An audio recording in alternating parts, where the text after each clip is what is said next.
Quick video on detail sanders, hook and loop sandpaper,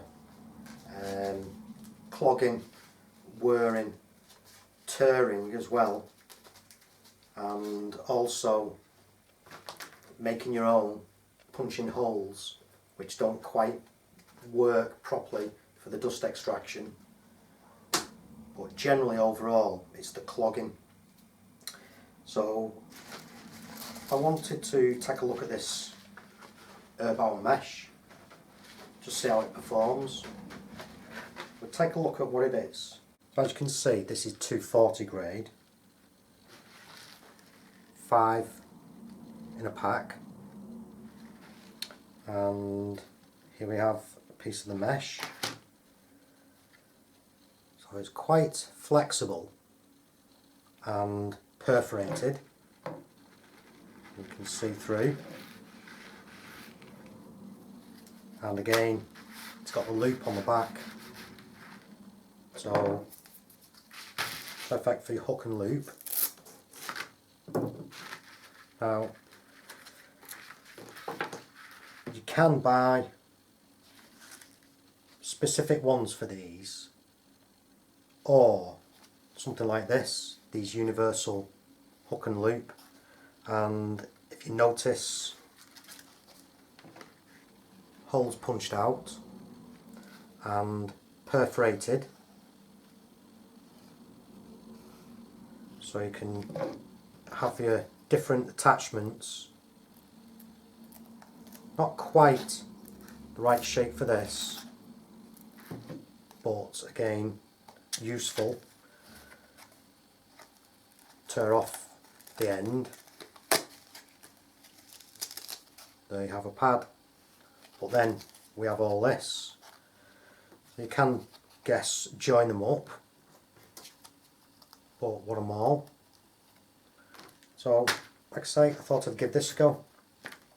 240 grade, half sheet sander. You'll get 2 out of it, and then a strip which you can cut and you can use for your other detail attachments. If you do get perfect cut, then for something like this you can make a strip that will fit.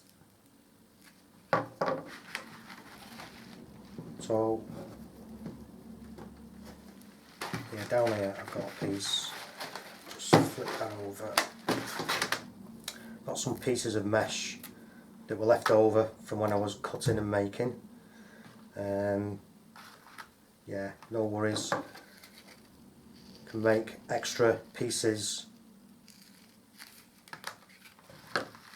Just use it up. It's not really too much waste, considering how much you go through anyway. So then also, with them being hook and loop to fit on to your attachments, here I've got some tape. So this is the hook part of the tape, and down here I've just got a scouring pad. Got some tape, stuck it on the back, and I've got a pad. Again, using up bits. That's if you've not got a sander. And then a piece of moulding, just a piece of trim. Again, a piece of the tape stuck on, the hook tape. That'll provide a good angle, similar to this.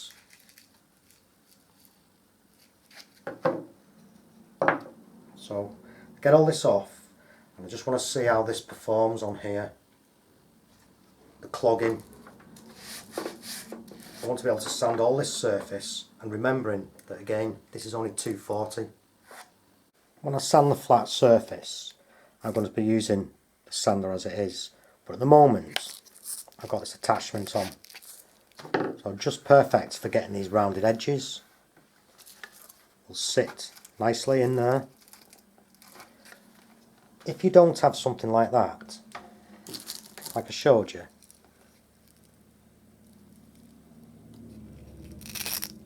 yeah, and then that way I can sand that no problem whatsoever. Before starting any sanding, make sure you give it a thorough wipe down. So that was white before I started.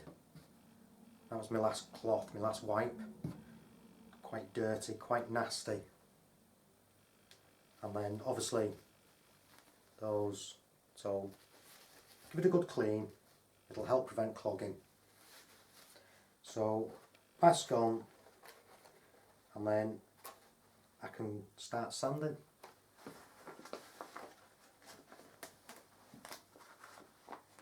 Always wear a mask.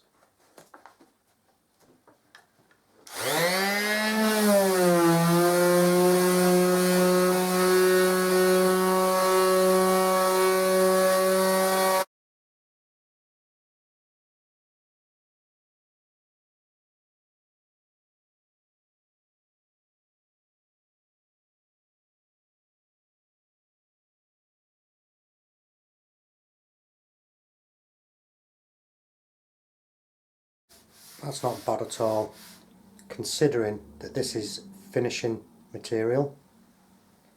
So clogging, so very porous, didn't clog up. Again, fine finishing, 240. It has worn, which naturally sandpapers will, but it was that clogging that used to annoy me. So when you do compare, there is still quite a bit left on this, but you can obviously feel this is rougher. Now for this edge here as well, again, nothing better than a little bit of brute force elbow grease.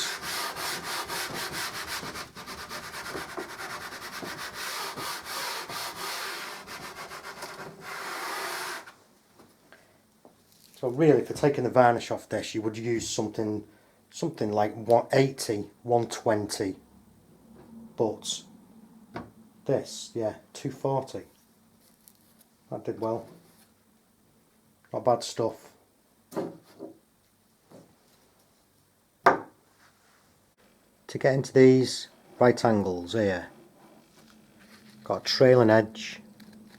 Simply place it there using a scraper. Because this is so flexible, it will get right into that corner, and then you can just work up and down, pointing into that right angle. And get the last remaining varnish or stain from out of there.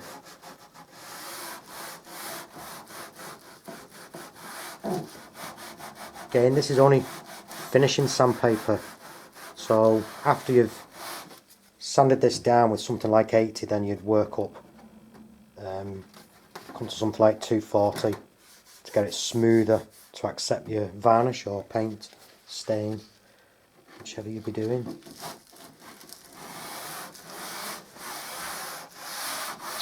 Did I hear somebody say paper? It's a sheet of mesh.